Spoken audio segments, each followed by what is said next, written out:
อ้าวอ้าวอุ้ยอุ้ยอุ้ยอุ้ยอย่าบ่เฮ็ดอัดเอออัดโอ้ยจักความนั่นเลย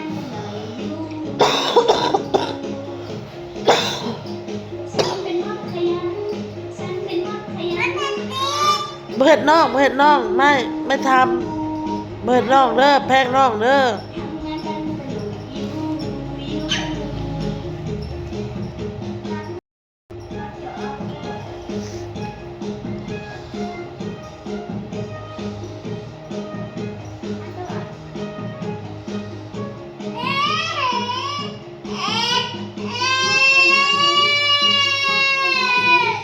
ห่วง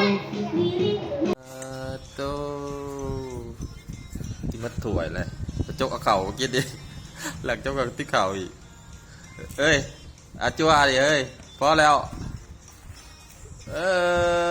ป้อนเลยยังกินอีกจกเข่าอันนั้นเขาบอกมันกินข้าวแจกเป็นบ่บ่อยว้า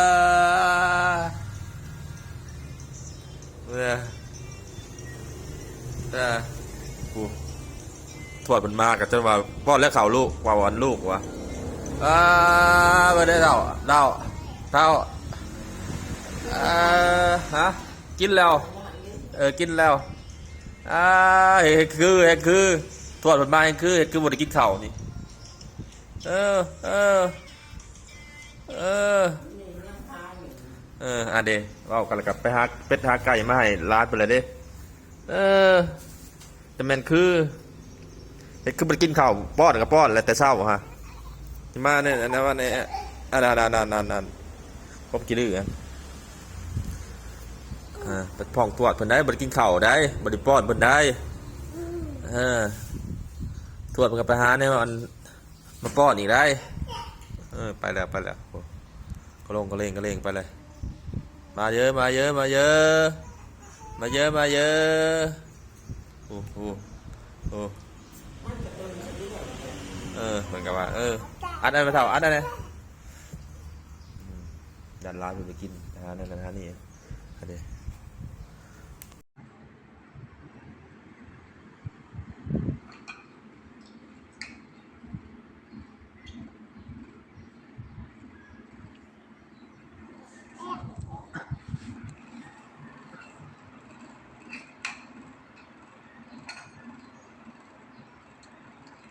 ลูกชายเจ้าหิวข้าวตัวบ่ได้ยังเลยหมดถ้วย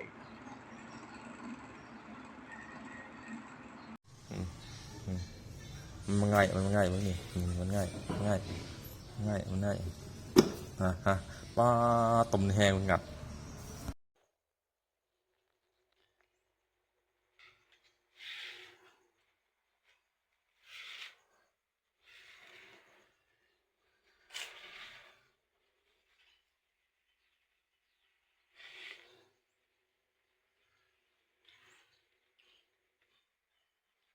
ขั่วหมูหุงข้าวเจ้า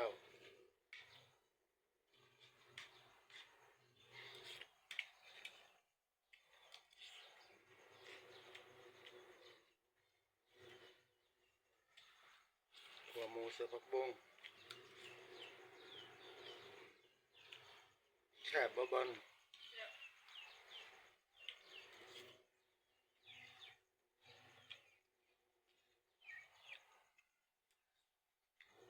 กินข้าวแล้วตากเครื่องเท่าสักเครื่องแล้วตากเครื่องแล้วไปแง่ไข่มดแดงน้ำพอเท่าไปบ่เลยพอเท่าเบาหน้าใด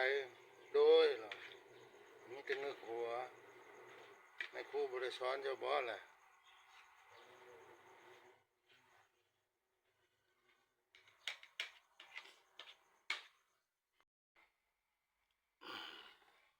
มันนี่ก็กินต้มปลานิ่นคือเก่าไอ้บอลเราเอาจานใหญ่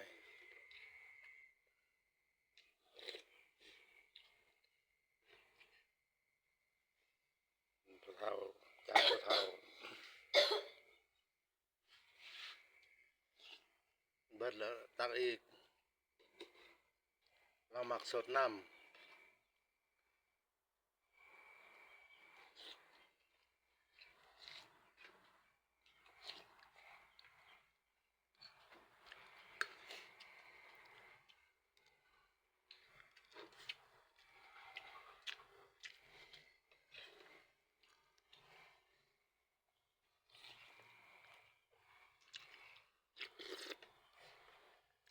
ตอนเช้าปิ้งปลาทูให้เพิ่น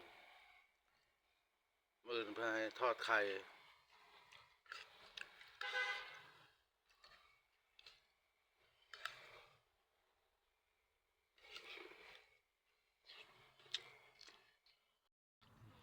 เพิ่นเลิกโรงเรียนมาแล้วก็ย่ากข้าวพอเฒ่าหุงข้าวให้แล้วก็เพิ่นให้เอาจานใหญ่ๆเพิ่นว่าก็ต้มกระดูกหมูต้มจืดเพิ่นให้เอาน้ำหลายๆเพิ่นว่าเพิ่นมักสดน้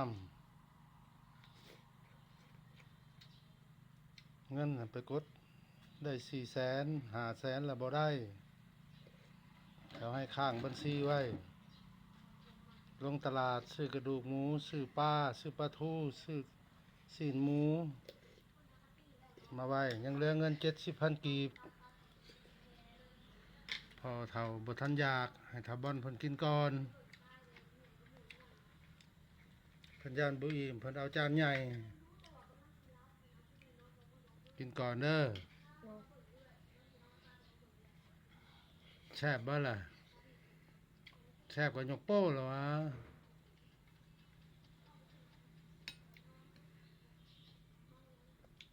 มันสิเหี่ยแล้วนะตอนเข้ามันสิเหี่ยใส่โต๊ะกวดเข้าอืมเอาบ่วงกวด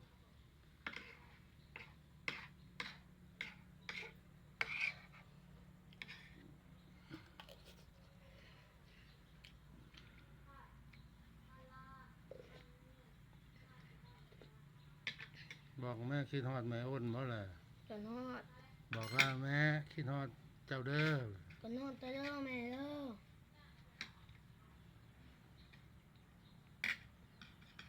นี่มันคือบอกกินให้เบิ่ง